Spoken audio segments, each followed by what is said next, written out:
Jabalpur collector ने निजी स्कूलों की मनमानी और अभिभावकों को लेकर हो रही परेशानियों के चलते जिले के 18 स्कूलों के खिलाफ कड़ी कार्यवाही करने के लिए जिला शिक्षा अधिकारी को निर्देश दिए हैं।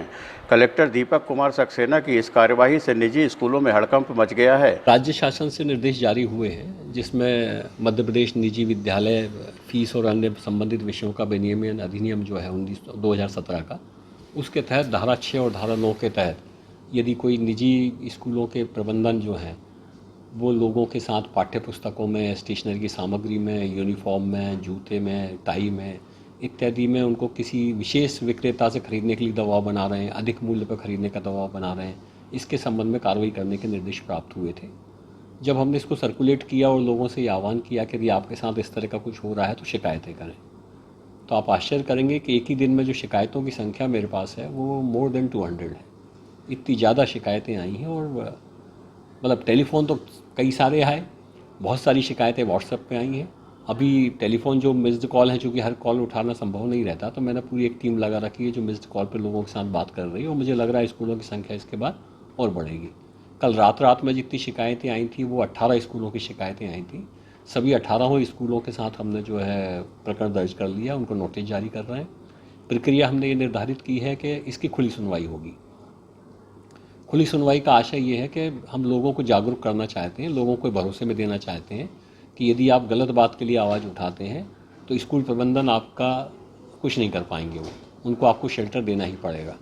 तो वैसी कंडीशन में खुली सुनवाई होगी जिसमें स्कूल प्रबंधन अपनी बात रखेंगे और अभिभावक अपनी बात रखेंगे। उसके बाद निर्णय होगा, साक्ष्य उसमें एविडेंस लिए जाएंगे, कलेक्शन होगा। यदि दोषी पाए जाएंगे तो 2 लाख रुपए तक जुर्माना होगा और जो जांच समिति है वो ये निर्णय भी कर सकती है कि इनकी मान्यता रद्द की जाए या निलंबित की जाए।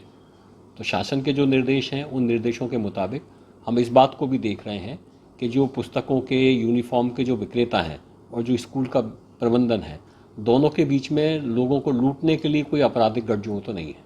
हम एक इस एंगल से भी इसको जाँच करेंगे। एक ये होता है कि आप सजेस्ट कर देते हैं कि साहब इस वाले दुकान वाले के पास जो है आपके सामान हमारा मिलता है, आप चाहो तो वहाँ से ले सकते हो।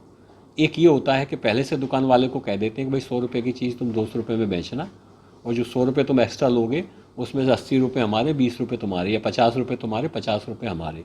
ये एक आपराधिक गठजोड़ है लोगों को लूटने का। तो ये भारतीय दंड संहिता के अधीन भी जो है ये अपराध है। तो इस तरह के भी हम साक्ष्य इकट्ठा करेंगे और लोगों से बात करेंगे कि लोग पूरे तरीके से निडर होकर, निष्पक्ष होकर अपनी बात रखें, एविडेंस दें। अभी जो लोगों ने व्हाट्सएप पे हमको शिकायतें उपलब्ध कराई हैं उसमें उन्होंने कई सारे स्क्रीनशॉट हमको दिए हैं, कई सारे पैम्फलेट्स उन्होंने भेजे हैं।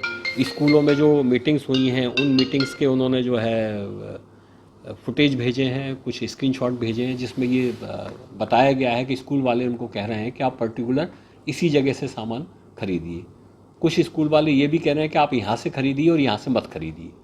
इस तरह की भी चीज़ें हैं और मुझे लगता है मोटे तौर पर जबलपुर ज़िले में लगभग 2.5 लाख बच्चे जो है निजी विद्यालय में पढ़ते हैं और जो प्राइमा फेसी जो शिकायतें आई हैं उस शिकायतों के हिसाब से आप मान के चल लीजिए कि करीब 3 से 4 हज़ार रुपये जो है वो एक बच्चे से एक्स्ट्रा कमीशन लिया जा रहा है पुस्तकों और इसके मामले में। जिस तरीके से लोग शिकायतें कर रहे हैं उससे जो समझ में आ रहा है, तो आप मोटे तौर पर समझ लें कि ये एक सीज़न में 2.5 लाख बच्चों के हिसाब से यदि आप मोटा आप जोड़ते हो तो ये करीब 80 से लेकर 100 करोड़ के आसपास के बीच का मामला निकलता है।